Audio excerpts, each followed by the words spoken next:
여러분, 월급 말고 통장에 돈 들어온 적 있으세요? 부모님 용돈 말고요. 로또 말고요.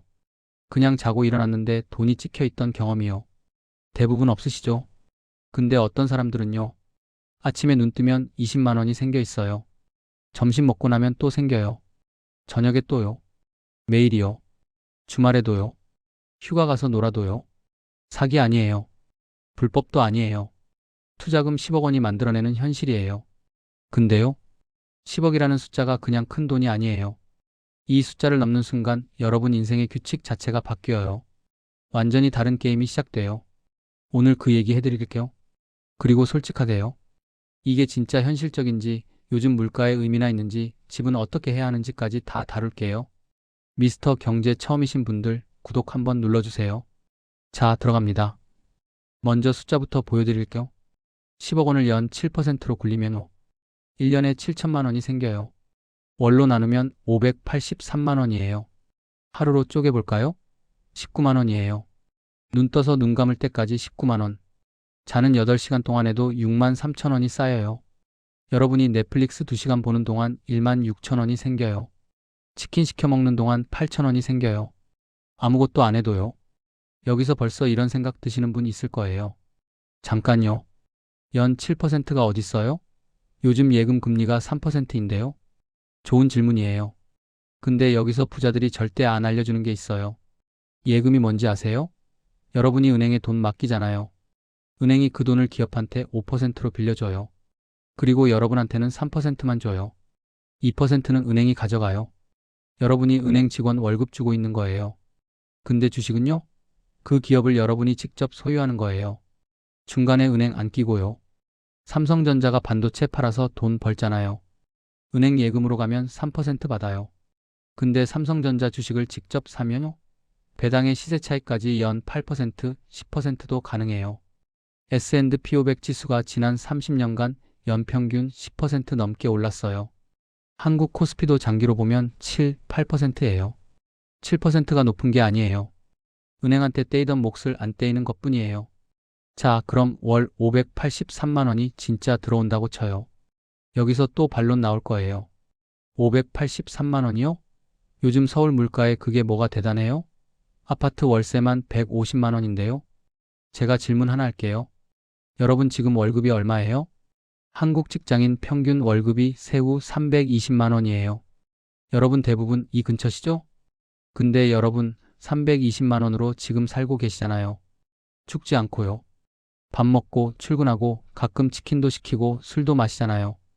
583만 원은 그거보다 260만 원이 더 많아요. 그것도 일 안 하고요. 여기서 핵심을 놓치시면 안 돼요. 지금 여러분은 320만 원 벌려고 뭘 하세요? 아침 7시에 일어나요. 출근해요. 8시간, 길면 10시간 일해요. 회의하고 보고서 쓰고 상사 눈치 보고 퇴근하면 녹초예요. 한 달에 이걸 22번 반복해야 320만 원 받아요. 시간으로 계산하며 출퇴근 포함 하루 11시간, 월 240시간이에요. 시급 1만 3천 원이에요. 10억 원은요? 0시간 일하고 583만 원이에요. 시급이 무한대예요. 부족하면 주 3일만 파트타임 해도 돼요. 그럼 900만 원 가까이 돼요. 근데 그 주 3일은 선택이에요. 강제가 아니에요. 이 차이가 전부예요. 근데요? 여기서 끝이 아니에요. 10억 원의 진짜 가치는 숫자가 아니에요. 제가 비유 하나 들어볼게요. 여러분 뷔페 가보셨죠? 뷔페에서 배고픈 사람이랑 배부른 사람이랑 행동이 어떻게 달라요? 배고픈 사람은요. 접시에 음식을 산더미처럼 쌓아요. 이것도 먹어야 하고 저것도 먹어야 하고 안 먹으면 손해 같으니까요. 급하게 먹어요. 체하기도 해요. 배부른 사람은요. 천천히 둘러봐요. 진짜 먹고 싶은 것만 골라요. 맛있게 먹어요. 여유가 있으니까요.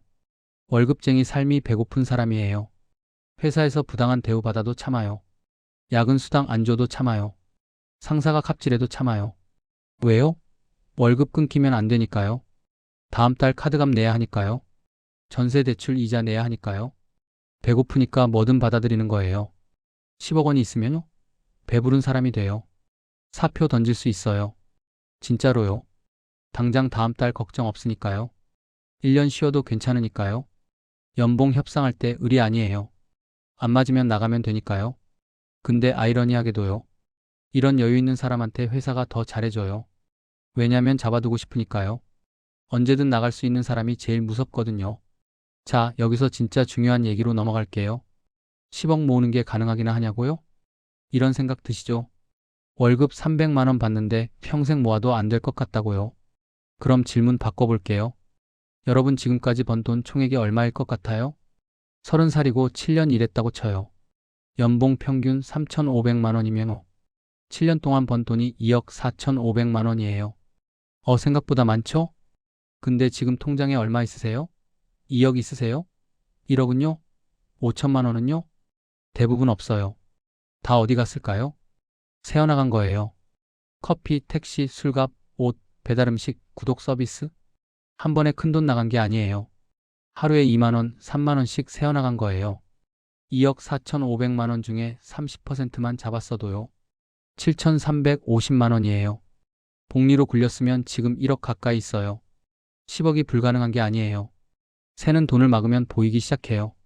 그럼 구체적으로 어떻게 되는지 볼게요. 월 150만 원씩 저축해서 연 7%로 굴리면 20년 뒤에 7억 8천만 원이에요.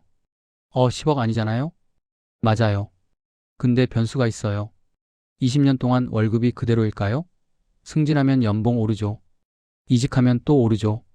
40대 되면 월급 500만 원, 600만 원 받는 분들 많아요. 그때 저축액을 200만 원, 250만 원으로 올리면 10억 충분히 돼요. 보너스, 성과급, 퇴직금 중간정산. 이런 목돈도 중간중간 들어오잖아요. 이거 탕진하지 말고 투자하면 더 빨라져요. 그리고요. 여기서 진짜 무서운 사실 하나요. 두 번째 10억은 훨씬 빨리 모여요. 첫 10억 모으는데 20년 걸렸으면 두 번째 10억은 7년이면 돼요. 왜냐면 첫 10억이 알아서 연 7천만 원씩 벌어오니까요. 거기에 여러분이 저축하는 돈이 더해지니까요. 세 번째 10억은 5년이면 돼요. 네 번째는 4년이면 돼요. 눈덩이가 굴러가는 거예요. 처음엔 손으로 밀어야 해요. 힘들어요. 근데 일정 크기가 되면 알아서 굴러가요. 점점 빨라져요. 10억이 그 임계점이에요. 자, 여기서 또 이런 반론 나올 거예요. 그래도 20년이잖아요. 그동안 너무 힘들게 살아야 하는 거 아니에요? 젊어서 다 참고 늙어서 즐기라는 거예요? 아니요. 그런 얘기 아니에요. 여기서 부자들이 아는 비밀 하나 알려드릴게요. 행복은 지출에 비례하지 않아요. 월 200만 원 쓰는 사람이랑 월 400만 원 쓰는 사람이랑 행복이 2배 차이 날까요? 연구 결과가 있어요. 거의 비슷해요. 왜냐면요. 행복은 기본 욕구 충족되면 그 이후로는 거의 안 올라가요. 밥 먹고 잠자고 가끔 맛있는 것 먹고 친구 만나고 이거 하는데 400만 원 필요 없어요. 그럼 400만 원 쓰는 사람은 뭘 더 사느냐? 남한테 보여주기 위한 거예요. 좋은 차, 비싼 옷, 인스타용 카페, 인스타용 여행. 나를 행복하게 하는 게 아니라 남이 부러워하길 바라는 거예요. 20년 동안 힘들게 살라는 게 아니에요. 20년 동안 똑똑하게 살라는 거예요. 그리고요. 진짜 힘든 게 뭔지 아세요? 65살에 돈 없는 거예요. 몸은 아픈데 일해야 하는 거예요. 자식한테 손 벌리는 거예요. 병원비 걱정하는 거예요. 30대에 저축하는 건 불편함이에요. 60대에 가난한 건 고통이에요. 차원이 달라요. 자, 여기서 실제 사례 하나 보여드릴게요. 2020년 3월이요. 코로나 터졌을 때요. 기억나시죠? 한 달 만에 코스피가 30% 빠졌어요. 2200에서 1400대로 곤두박질 쳤어요. 뉴스마다 세상 망한다고 난리였어요. 그때 두 부류가 있었어요. 첫 번째 부류요. 공포에 질렸어요. 더 떨어지면 어떡하지? 당장 손절했어요. 1400에 다 팔았어요. 두 번째 부류요. 세일이네? 했어요. 삼성전자 4만 원대에 샀어요. 네이버 20만 원대에 샀어요. 1년 뒤에 어떻게 됐을까요? 코스피 3000 찍었어요. 삼성전자 8만 원 갔어요. 네이버 40만 원 넘었어요. 첫 번째 부류는요. 손실 확정하고 반등 구경만 했어요. 두 번째 부류는요. 자산이 2배가 됐어요. 똑같은 위기였어요. 똑같은 뉴스를 봤어요. 근데 결과는 정반대예요. 차이가 뭐였을까요? 여유 자금이 있었느냐 없었느냐예요. 첫 번째 부류는 전 재산이 주식에 들어가 있었어요. 30% 빠지니까 겁이 난 거예요. 더 빠지면 생활비는? 대출 이자는? 공포에 휩쓸려서 바닥에 팔아버린 거예요. 두 번째 부류는 투자금 외에 여유 자금이 있었어요. 30% 빠져도 생활에 지장 없었어요. 그러니까 냉정하게 볼 수 있었던 거예요. 오히려 추가 매수할 여력이 있었던 거예요. 10억 원이 있으면 두 번째 부류가 돼요. 시장이 폭락해도 생활비는 나와요. 공포에 휩쓸리지 않아요. 오히려 남들이 패닉셀 할 때 줍줍해요. 이게 부자들이 위기 때마다 더 부자가 되는 이유예요. 다음 위기 때 여러분은 어느 쪽에 서 있고 싶으세요? 자, 여기서 제일 민감한 질문으로 넘어갈게요. 집은요? 10억 모으기 전에 집부터 사야 하는 거 아니에요? 이거 진짜 많이들 고민하시죠? 제가 솔직하게 말씀드릴게요. 정답부터 말하며 경우에 따라 달라요. 강남, 서초, 송파, 한남동, 성수동 이런 핵심 지역은요. 진짜 다른 게임이에요. 숫자로 보여드릴게요. 2014년에 강남 음마 아파트 샀으면 그때 8억이었어요. 2024년에 22억이에요. 10년 만에 14억이 올랐어요. 연평균 수익률로 치면 10%가 넘어요. 근데 여기서 진짜 무서운 게 있어요. 레버리지예요. 2014년에 3억 넣고 5억 대출받아서 8억짜리 샀다고 쳐요. 10년 뒤에 22억이 됐어요. 대출 5억 갚으면 17억이 내 거예요. 3억 넣어서 17억 됐어요. 수익률이 460%예요. 같은 3억을 주식에 넣었으면 연 7%로 10년 굴리면 6억이에요. 2배예요. 나쁘지 않죠? 근데 460%랑은 비교가 안 되죠. 이게 핵심 지역 부동산의 마법이에요. 대출이라는 레버리지가 수익률을 뻥튀기 해요. 그럼 무조건 집부터 사라는 거냐고요? 아니요. 여기서 조건이 붙어요. 첫째, 핵심 지역을 살 능력이 있느냐예요. 강남 아파트 지금 22억이에요. 대출 한도 감당되세요? 이자 낼 수 있으세요? 대부분 못해요. 그럼 차선책으로 비핵심 지역 사잖아요. 근데 비핵심 지역은요. 수익률이 강남 반도 안 돼요. 어떤 데는 10년째 제자리예요. 어떤 데는 오히려 떨어졌어요. 비핵심 지역 영끌할 바에는요. 그 돈으로 투자해서 종잣돈 불린 다음에 핵심 지역 노리는 게 나을 수 있어요. 둘째, 타이밍 리스크예요. 2014년에 강남 샀으면 대박이에요. 근데 2021년 고점에 샀으면 지금 물려 있어요. 이자는 매달 나가는데 집값은 안 올라요. 심하면 떨어졌어요. 주식은 분할 매수가 쉬워요. 매달 조금씩 사면 타이밍 리스크가 분산돼요. 집은 한 방에 몰빵이에요. 타이밍 틀리면 10년을 물려요. 그래서 결론이 뭐냐면요. 핵심 지역 살 능력 있고 이자 감당되고 장기 보유할 자신 있으면 집 먼저 사는 것도 정답이에요. 레버리지 효과가 크니까요. 근데 그게 안 되면 무리해서 비핵심 지역 영끌하지 마세요. 차라리 투자금 10억 먼저 만들어서 그 수익으로 핵심 지역 노리세요. 그게 더 현실적일 수 있어요. 핵심 지역이냐 아니냐. 내 상황에서 뭐가 맞는지 냉정하게 계산하는 게 진짜 답이에요. 자, 이제 구체적인 행동으로 넘어갈게요. 10억 원 만드는 건 마라톤이에요. 전략이 필요해요. 첫째, 저축률을 정하세요. 월급의 30% 이상. 이게 기본이에요. 350만 원 받으면 최소 105만 원. 500만 원 받으면 최소 150만 원. 협상 불가해요. 월급 들어오는 날 자동이체로 빼세요. 남은 돈으로 사세요. 순서가 중요해요. 쓰고 남은 거 저축하면 남는 게 없어요. 저축하고 남은 거 쓰면 어떻게든 살게 돼 있어요. 둘째, 투자를 배우세요. 저축만 하면 10억 못 모아요. 복리가 굴러가야 해요. 처음이면 인덱스 펀드부터 시작하세요. S&P 500이나 코스피 200 추종하는 ETF요. 어렵지 않아요. 증권사 앱 깔고 매달 일정 금액씩 사면 돼요. 이거 10년만 해도 웬만한 전문가보다 수익률 좋아요. 셋째, 수입을 늘리세요. 저축률 높이는 건 한계가 있어요. 100% 저축할 수는 없잖아요. 근데 수입은 한계가 없어요. 야근 수당 꼼꼼히 챙기세요. 이직해서 연봉 올리세요. 부업하세요.